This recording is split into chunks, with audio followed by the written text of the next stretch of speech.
Di antara fadlu tauhid, keutamaan tauhid atau manfaat tauhid, yaitu anna man jaa bihadza tauhid haruma damuhu wa maluhu illa bihaqqih. Orang yang datang membawa tauhid ini, nanti orang itu orang yang bertauhid, ya, maka haram darahnya, hartanya, kecuali dengan hak Islam. Berarti orang yang mengucapkan la ilaha illallah dan dia dikatakan bertauhid, maka orang itu kita akui dia sebagai seorang muslim, sebagai seorang mukmin. Yang orang muslim atau mukmin tersebut dia punya hak, yaitu hartanya haram, tidak boleh kita ambil. Tapi bukan berarti kalau dia kafir hartanya masih bisa kita ambil, tidak. Lihat kafir yang bagaimana kan itu. Dan kita sudah jelaskan sebelumnya tentang macam-macam orang kafir. Kalau dia mukmin, kalau dia muslim, bersyahadat dia, yang berarti dia bertauhid, maka haram darahnya, berarti tidak boleh kita alirkan, baik dilukai, dibunuh atau yang lain. Serta hartanya tidak boleh kita ambil kecuali dengan cara yang hak, atau kecuali kalau Islam itu punya hak pada darah dan hartanya. Karena ada orang Islam tapi dia dihukum, bahkan dibunuh misalnya, karena Islam punya hak pada dirinya. Ketika misalnya dia membunuh seorang muslim, bagaimana orang ini keluarganya gak terima, maka dia pun dikisos. Dan ini hak Islam pada orang tersebut. Atau jika orang ini berzina padahal dia sudah menikah, atau yang disebut dengan zina muhsan, dia sudah menikah tapi berzina, maka Islam punya hak pada orang tersebut, dia dirajam sampai mati. Berarti ini karena ada hak-hak Islam pada dirinya. Atau kalau misalnya dia berkewajiban untuk mengeluarkan zakat tapi dia tidak mengeluarkannya, maka ada hak Islam di situ yang memang harus mengambil hartanya. Dan ada hadis-hadis yang menerangkan bahwa Nabi SAW memberikan ancaman kepada orang yang tidak mau mengeluarkan zakatnya, diambil paksa, bahkan dia disuruh membayar lebih dari itu kalau memang dia sengaja tidak membayar zakat. Berarti ada hak Islam. Tapi kalau dia sudah tunaikan zakat misalnya, dia sudah tunaikan, bahkan dia juga berikan sedekah, ya, maka hak ini atau hak Islam tidak ada padanya karena dia sudah menunaikannya. Orang ini terjaga darah dan hartanya dan diperlakukan seperti kaum muslimin yang lain. Bahkan orang yang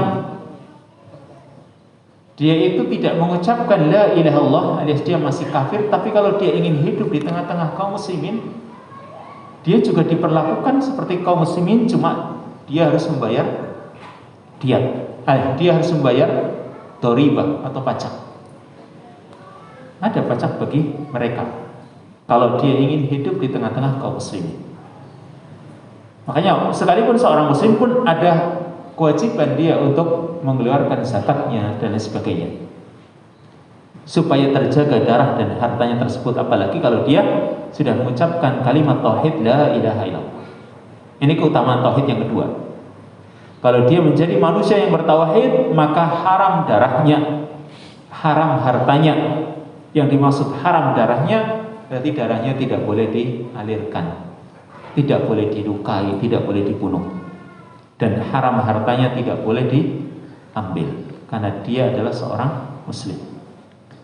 Lalu yang tidak disebutkan di dalam poin ini, mungkin perlu ditambahkan tentang keutamaan tauhid, bahwa orang yang bertauhid itu akan mendapatkan khairat dunya wal akhirah. Dia akan mendapatkan dua kebaikan, yaitu kebaikan dunia dan akhirat. Ini orang yang bertauhid akan mendapatkan dua kebaikan, yaitu kebaikan dunia dan akhirat. Kebaikan dunia dan akhirat berupa apa? Allah Subhanahu wa taala sebutkan di dalam ayatnya. Allah mengatakan alladzina amanu wa lam yalbisu imanahum bidzulmin ulaika lahumul amnu wa hum muhtadun. Orang-orang yang beriman dan tidak mencampuri imannya itu dengan zulmin, dengan kesyirikan. Dia beriman dan tidak syirik. Maka apa yang didapatkan?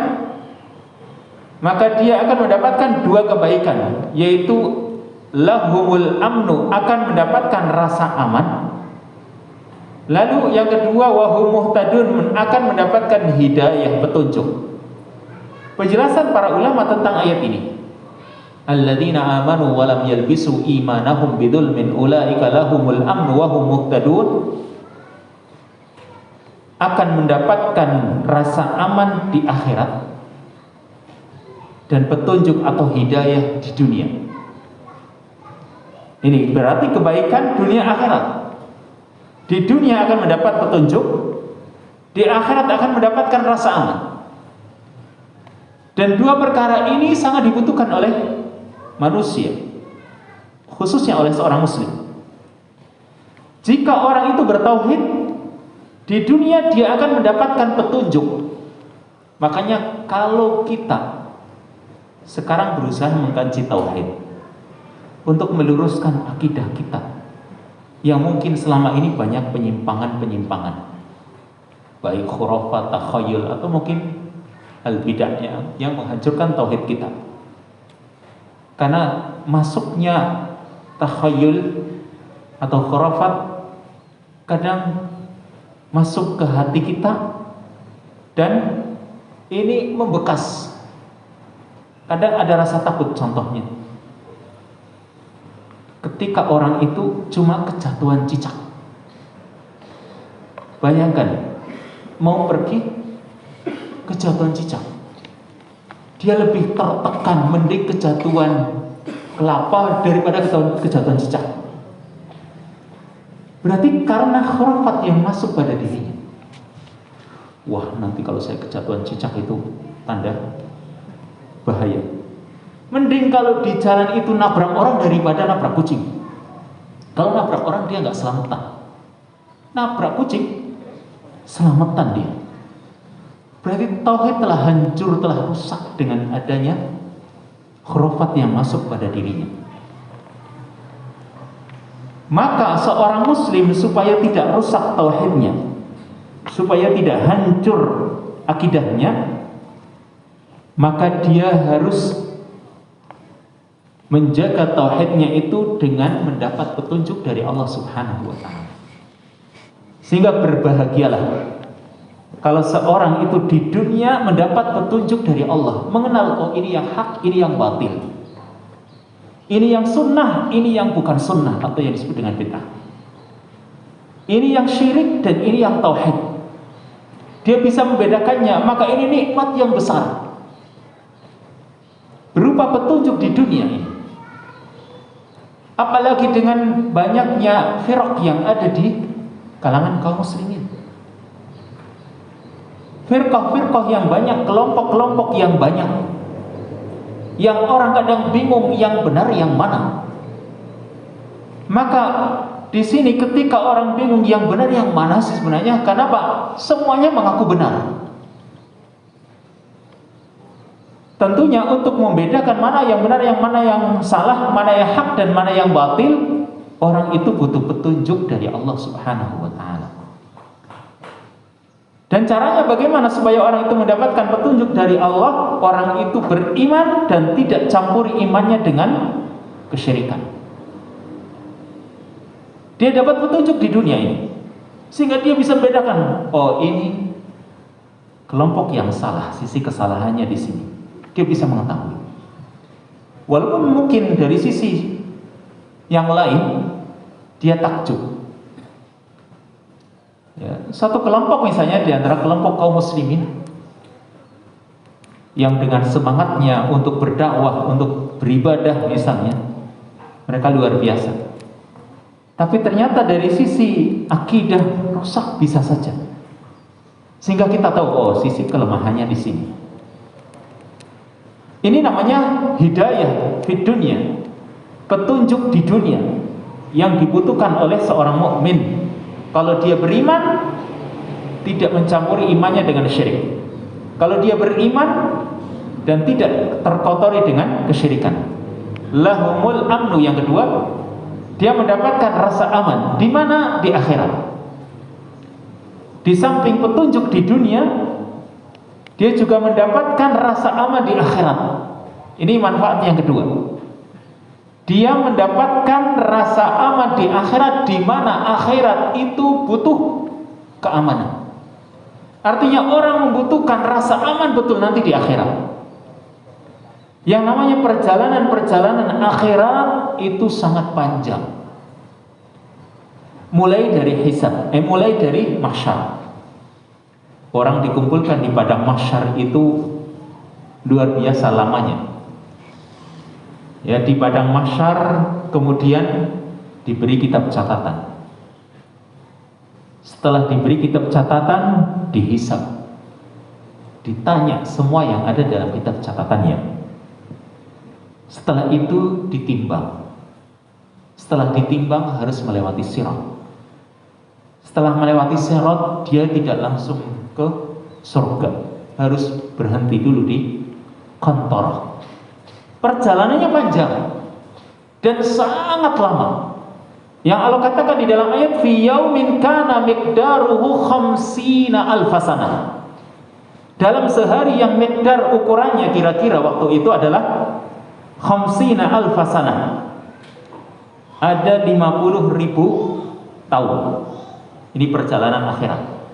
Khamsina alfasana, 50.000 tahun. Makanya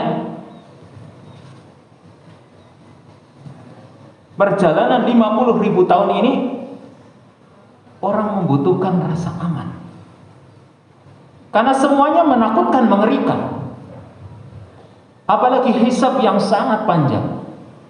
Bisa saja antara orang miskin dengan kaya jaraknya bisa ratusan tahun. Yang miskin sudah masuk surga, yang kaya dia ratusan tahun baru dia masuk surga. Kenapa? Hisabnya lama. Jangan dikira hisab itu singkat sebentar. Ratusan tahun hisab itu baru selesai bagi satu orang. Karena sekarang begini, cuma satu perkara saja ditanyakan oleh Allah. Bisa saja Allah datangkan semua orang yang berkaitan dengan perkara tersebut.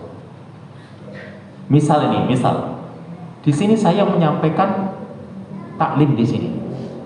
Yang datang semua nanti ketika saya taklim di sini ditanya jam 4 berapa ini? Jam 4.45. Saya duduk di sini. Duduknya paling tidak lama. Itu pertanyaan saya, siapa yang hadir nanti didatangkan semuanya ya supaya jadi saksi. Berarti kan mendatangkan banyak orang. Terus masing-masing orang nanti ditanya, kamu benar hadir, kamu benar, terus hisabnya lama. Bahkan disebutkan dalam ayat tentang orang-orang yang dimintai oleh orang-orang yang di luar, orang-orang yang dalam kubur diminta-minta oleh orang yang di luar. Katakanlah Syekh Fulan didatangi orang sebanyak ribuan orang ke kuburannya minta-minta. Maka nanti hisabnya si Fulan yang ada dalam kubur tambah lama. Karena apa? Berkaitan dengan orang-orang yang pada datang. Nanti dulu, kamu istilahnya dengan bahasa kita, nanti dulu, kamu jangan dulu masuk surga, ya. Kenapa? Ini orang-orang yang datang ke kuburanmu nanti saya tanya satu persatu. Sehingga hisabnya akan tambah lama. Sehingga nanti, ya, mereka itu saling bermusuhan.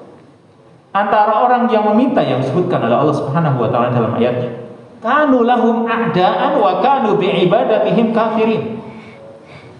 Orang-orang yang datang ke kuburan dan meminta-minta kepada yang ada dalam kubur, maka yang ada dalam kubur ini nanti memusuhi orang-orang yang memintanya. Kenapa mereka musuhi? Kata para ulama, karena mereka nanti jadi punya beban banyak. Harusnya dia sudah lewat hisabnya, masih ada kaitannya dengan orang lain yang datang minta. Nanti kan orang ini ditanya, kamu benar minta sama dia? Lalu dia ini yang harusnya selesai, nanti dulu. Masih lama kamu prosesnya, kenapa? Kaitannya dengan orang-orang yang banyak meminta. Makanya mereka nanti akan saling bermusuhan. Na'udzubillah. Sehingga kita itu butuh rasa aman dari perjalanan-perjalanan akhirat ini. Mulai dari mahsyar jelas perkara yang sangat mengerikan, menakutkan. Kemudian diberi kitab catatan saja nanti akan disebutkan ya, di antara keutamaan kalimat la ilaha illallah. Karena nanti ada orang yang punya 99 kitab catatan atau sijilat, berisi seluruh amalnya dan sejauh mata memandang setiap kitab catatan tersebut. Semuanya isinya amalan-amalan dia.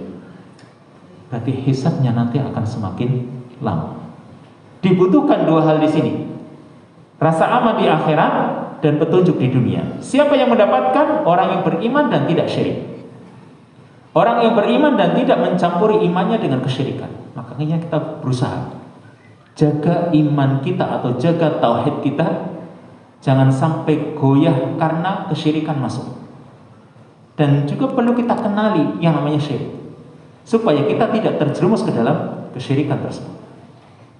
Lalu yang keempat, poin yang keempat, yaitu maghfiratud dzunub, diampuninya dosa-dosa. Kalau orang itu bertauhid, keutamaannya maka dosa-dosanya akan diampuni.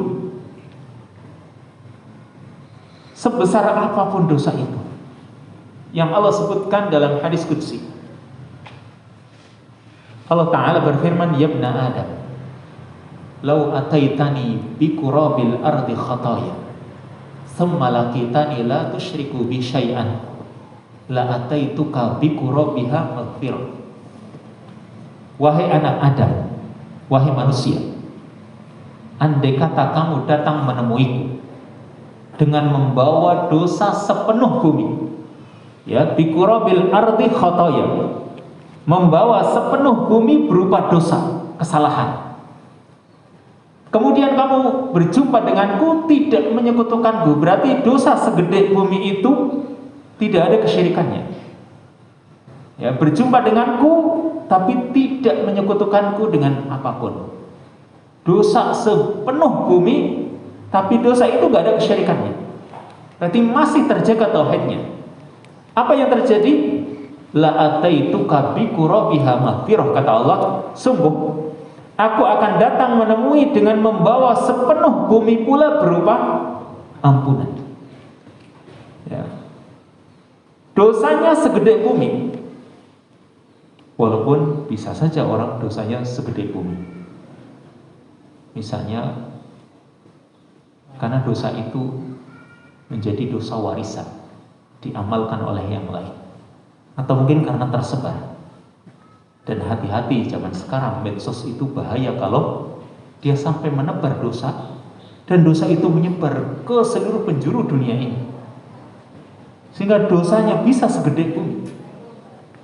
Atau dosa itu diikuti oleh orang-orang yang ada di dunia ini,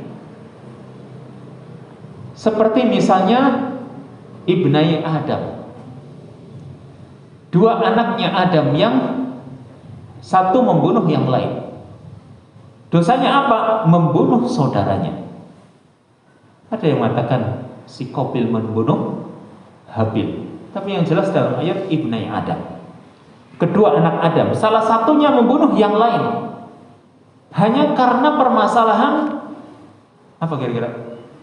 Hanya karena permasalahan dua orang ini ketika disuruh berkorban, fatuqabbila min ahadihima, salah satunya ada yang diterima dan salah satunya ditolak. Ini Allah sebutkan dalam surat Al-Maidah. Watlu alaihim naba abnai Adam bil haqqi id qarraba qurbanan fatuqabbala min ahadihima wa lam yutaqabbal minal akhar. Dan ingatlah berita tentang dua anak Adam. Ketika salah satu dari keduanya itu diterima korbannya dan yang lain tidak diterima, maka yang tidak diterima korbannya dia katakan kepada saudaranya, la aqtulanna, akan aku bunuh kamu. Ya, hanya karena korbannya tidak diterima. Gimana korbannya diterima atau tidak? Mereka tahu waktu itu mana yang diterima dan mana yang tidak. Kalau sekarang mungkin kita nggak tahu apakah korban kita diterima atau tidak, kan kita nggak tahu. Berbeda dengan umat-umat dahulu. Kalau sekarang antum berkorban, kira-kira diterima sama Allah nggak? Nggak tahu kan? Diterima atau tidak kan kita nggak tahu. Atau antum bersedekah, kira-kira diterima sama Allah atau tidak, kita nggak tahu. Kenapa? Tidak ada tandanya, tidak ada isyaratnya. Beda dengan zaman dahulu. Zaman dahulu itu ada tandanya, yaitu kata para ulama, ketika korban itu diterima, maka akan termakan oleh api. Dimakan oleh api, berarti korbannya diterima. Ketika api tidak mau memakannya, berarti korbannya tidak diterima. Ini sama di zaman Bani Israel juga seperti itu. Ya, di zaman Bani Israel ada orang yang berusaha untuk mengambil, atau dia berkhianat mengambil ghanimah. Maka ternyata ghanimah, karena zaman dahulu kan ghanimah haram hukumnya bagi Bani Israel. Jadi kalau misalnya mereka itu habis perang menang, rampasan yang mereka dapatkan namanya ghanimah. Di zaman Bani Israel yang namanya ghanimah kan haram, gak boleh dimakan. Lalu mereka biarkan, dikumpulkan semuanya, biarkan. Nanti ada api yang melalapnya, memakannya, dan habislah ghanimah tersebut. Tapi di zaman Nabi SAW halalkan hukumnya. Nah, pernah terjadi di zaman Bani Israel, ya, ghanimah sudah dikumpulkan, tapi ternyata api nggak mau memakannya. Oh, berarti ada yang curang di sini. Terus dicari di antara Bani Israel tersebut, ternyata ada orang yang mengambil tanpa izin. Dia sembunyikan harta ghanimah tersebut. Api nggak mau memakannya. Betul, ternyata setelah orang itu mengembalikan harta yang dia ambil, baru api mau melalapnya. Berarti ada tanda waktu itu. Sama seperti itu pula yang terjadi pada Ibnai Adam. Kedua anak Adam ini, yang korbannya satu diterima, satu tidak. Yang diterima api mau makannya, yang gak diterima api gak mau makannya. Maka yang gak diterima dia marah, la aqtulannak, kepada saudara, akan aku bunuh kamu. Akhirnya terjadilah dosa pertama di alam semesta ini atau di bumi ini yang dilakukan oleh anak Adam, yaitu pembunuhan. Siapa yang melakukan? Salah satu dari dua anak Adam ini. Maka dosa pembunuhan ini dilakukan oleh manusia sampai sekarang.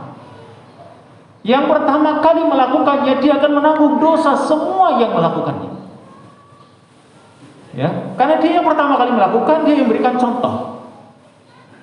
Berarti pembunuhan-pembunuhan yang ada di dunia ini, dia akan menanggung numplak dosanya sama dia. Maka bisa saja dosanya sepenuh bumi. Tapi sekalipun dosanya sepenuh bumi, kalau memang dosa itu tanpa ada syiriknya, berarti dia masih jaga tauhidnya, Allah akan ampuni dosanya. Allah akan berikan sebesar, segede bumi pula berupa ampunan. Lalu satu lagi yang kelima, Poin yang kelima, yaitu Allah Subhanahu wa ta'ala akan palingkan orang tersebut yang bertauhid dari as-su' wal fahsya, kejelekan dan perbuatan keji. Kalau kita benar-benar bertauhid dengan tauhid yang hak, tauhid yang benar, maka insya Allah Allah akan palingkan diri kita dari berbagai kejelekan, perbuatan-perbuatan dosa, serta perbuatan-perbuatan keji. Salah satu contohnya yang Allah sebutkan dalam Quran yaitu Nabiullah Yusuf alaihissalam. Sehingga Allah Subhanahu wa ta'ala katakan tentang Nabi Yusuf dalam surat Yusuf. Ya.